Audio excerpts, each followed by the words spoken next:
السلام علیکم حضور. بڑی خوش کلاس ہے آج. مریم کی ہے، مریم کی اور ارم کی ہے. مریم ہے ہی نہیں یہاں. مریم پیچھے بیٹھی ہے ہے. ہاں بس حضور ٹھیک ہے. ارم کی بھی ہے. ارم کی تو پشتوں کی ہوگی. جی السلام علیکم حضور. حضور السلام. حضرت مریم علیہ السلام کے دوسرے بچوں کے بارے میں ہمیں بتا سکتے ہیں، اور کیا وہ بھی حضرت عیسیٰ علیہ السلام کے ساتھ کشمیر گئے تھے؟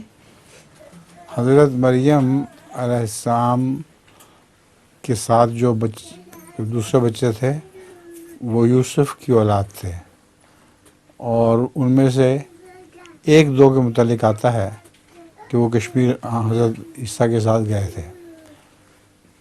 دو یا ایک، اس سے زیادہ کا مجھے علم نہیں. جزاک اللہ. حضور میرا ایک لطیفہ بھی ہے. لطیفہ ضرور سناؤ شوق سے. ایک شیر نے دعوت کی ہوئی تھی، مگر جنگل سے صرف شیروں کو بلایا ہوا تھا. کس کو؟ جانوروں کو؟ نے دعوت کی ہوئی تھی. ایک شیر نے دعوت کی ہوئی تھی. شیر نے؟ جی. اچھا. اور جنگل سے صرف شیروں کو بلایا ہوا تھا. ٹھیک. ایک شیر کو وہاں ایک چوہا نظر آیا اور اس سے پوچھا، آپ ادھر کیا کر رہے ہو؟ چوہا نے جواب دیا کہ شادی سے پہلے میں بھی شیر تھا. اچھا.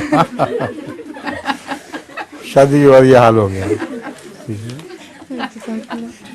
ایک چوہے کے متعلق آتا ہے کہ 4 سال کی عمر تھی اس کی. وہ جنگل میں پھر رہا تھا، اس نے ایک ہاتھی کا بچہ دیکھا، بہت اس کو بڑا لگا. اس نے اس سے پوچھا کہ بھائی ذرا بتاؤ تو صحیح، تمہاری عمر کتنی ہوگی؟ اس نے کہا میری عمر تو 4 سال ہے. تو اس کی عمر بھی بیچارے کی 4 سال ہی تھی. تو سن کے تھر تھر کانپا. اس نے پوچھا تمہیں کیا ہوا ہے؟ انہوں نے کہا بات یہ ہے کہ عمر تو میری بھی 4 سال ہے، میں بیمار شمار رہتا ہوں.